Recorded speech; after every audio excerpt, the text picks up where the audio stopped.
Thank you so much for coming out.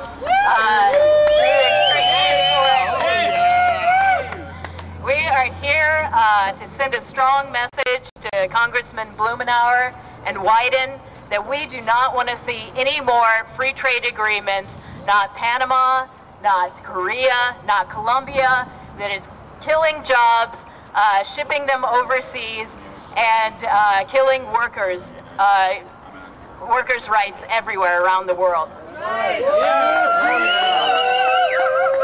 So we're going to be delivering these cargo crates full of petitions to Oregon's most notorious free traders. So before we do that, I want to ask you, how many of you were here when Kim Kong-ran from the Korea Federation, Union Federation, was here speaking in Portland? Oh yeah. Great.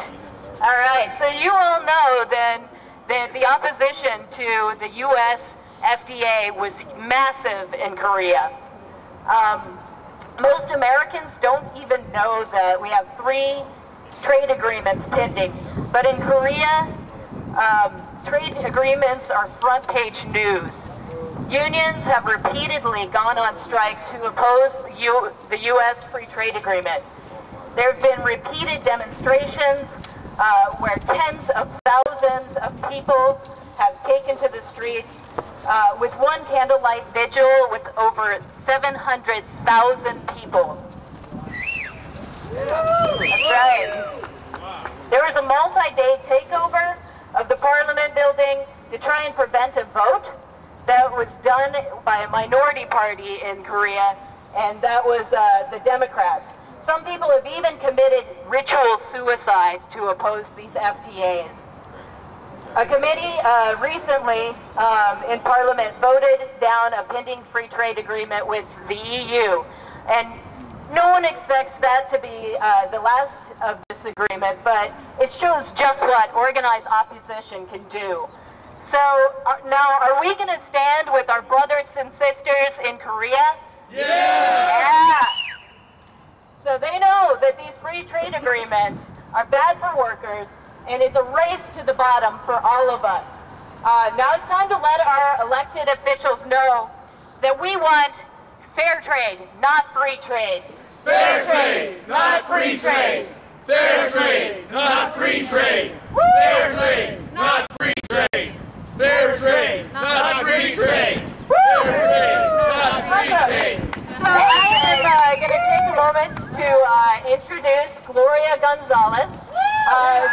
She is with AFSCME Council 79, and for the last, 75. And for the last year, she has been hosting workers from Colombia, union leaders, and she's going to be talking about the opposition in Colombia. Yeah! Hey, hey! Ho, ho! Corporate trade has to go! Hey, hey! Ho, ho! Corporate trade has to go! Hey, hey! Ho, ho! Corporate trade has to go! Hey, hey! I am a member and workers for AFSCME Council 75. For the last 2 consecutive years, AFSCME has hosted some labor leaders from Colombia. I personally exchanged information with some of them, and they sent to me their position related to the U.S.-Colombia Free Trade Agreement. What I am going to read are some parts, because it's 3 pages long, some parts of the declaration of the CUT. The CUT is the Confederation of the Workers of Colombia, and the CTC, the Confederation of the Workers United of Colombia. This declaration is on the plan of action for the approval of the FTA agreed by Presidents Obama and Santos. The last March 31st, in a meeting with 3 central unions of Colombia, the President Juan Manuel Santos announced some measures that are contained in the agreement. But the leader of the CUT and the CTC want to make clear that this agreement presented to them is no link to the approval of the FTA. Therefore, they declare that the plan of action for the approval of the FTA do not involve or represent the will of the CTC and the CUT. They once again maintain their position of disagreement to the U.S.-Colombia Free Trade Agreement. So, I'm going to read the reason why they are opposed. Colombia is a country that has been and continues to suffer from a great humanitarian tragedy, which has meant the deaths of hundreds of thousands of people, the disappearance of more than 40,000, the displacement of about 4 million, and the usurpation by force of more than 5 million hectares of product land. Colombia is considered the most violent anti-union country in the world. From 1986 to the present, 2,862 trade unionists have been murdered. They are convinced that the action plan agreed between President Obama and Santos will not in any way change the ongoing situation of human rights violations. The FDA, among many things, will have a big negative impact on the Colombian economic sectors, like the agriculture, some sector in the manufacturing industry, productions of medicine, and the universal and free access to the medicine and services. The reason why this will have a negative impact is because the agreement has been negotiated upon unequal conditions that will put in high risk a great number of businesses in Colombia, which is a country not super developed like the United States, and because the government of Colombia do not subsidize the farmers like the U.S. government does. Also, the agreement do not guarantee more jobs. However, in the case that the agreement generates some jobs, many other sectors are jobs are going to be lost. Finally, they recognize the goodwill of the government of Colombia because some measures that were announced by President Santos will improve the working conditions of the workers. But the same measures that were announced by President Santos are measures that for years they have been proposing and have been rejected during contract negotiations. But now they are going to be possible due to the pressure of the government of the United States, national and international organizations, including unions, such as the FLCIO, and some representatives of the Democratic Party. They only hope the measures be truly implemented before the signing of the FTA, because otherwise they are very sure such implementation will stop. The workers of Colombia said no to the FTA. Hey, hey, ho, ho. Trade corporations have to go. Hey, hey, ho, ho.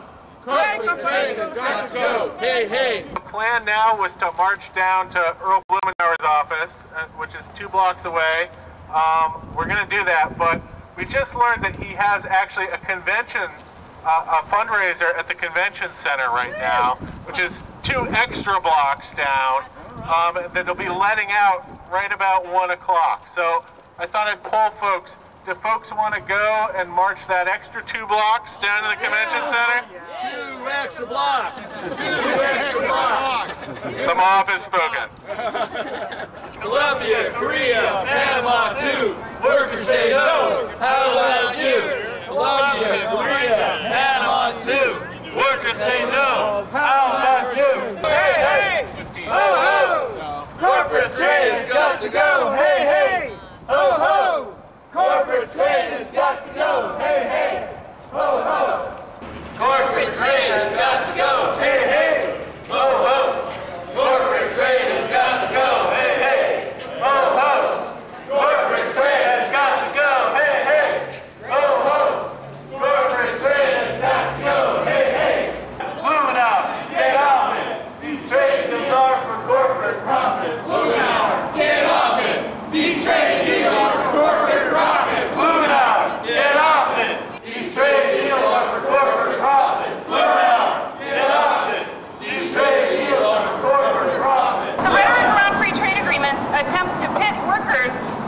U.S. against workers in other countries. And it implies that someone's winning out over another, and that by trying to protect your own livelihood, you're somehow denying working people in other countries a better life.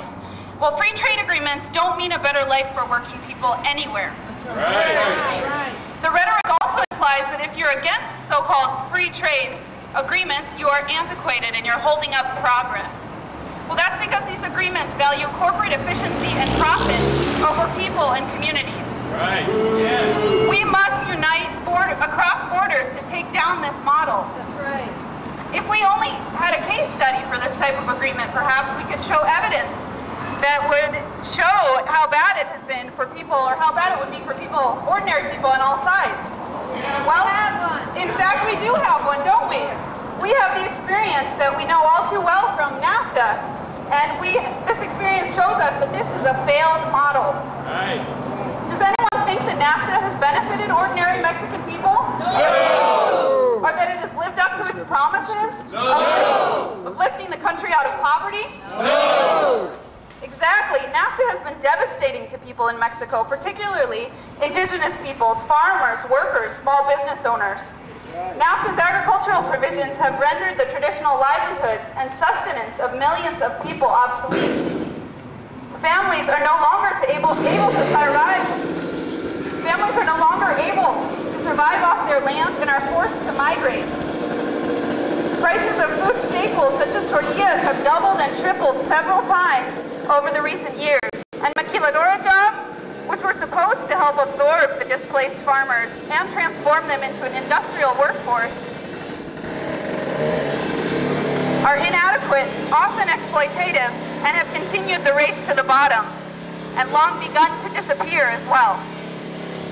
So 17 years later in Mexico, there is still regular, massive, organized resistance to this trade agreement, which was predicted accurately by civil society to become a root cause of increased poverty, unemployment, food insecurity, immigration, and social conflict. We can learn from past examples. We don't need more of the same.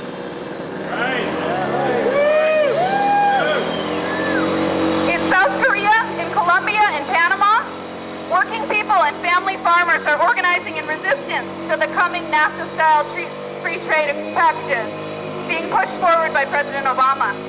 The pending free trade agreements will hurt working people here in Oregon and in the U.S., but they will also devastate communities abroad. And that's why the largest labor federations and farmer organizations internationally are fighting these deals.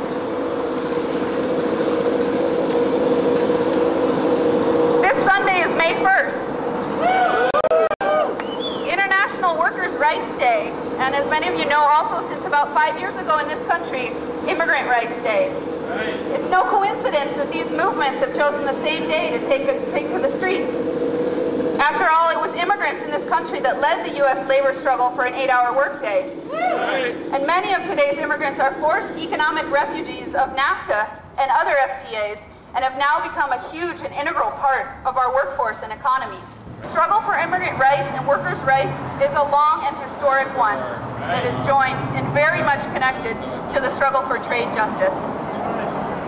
These trade deals are really at the core of the global justice issues we're fighting for. And when we take on trade as a structural root cause together, we strengthen our other struggles to improve the quality of life for working people around the globe. Colombia, Korea,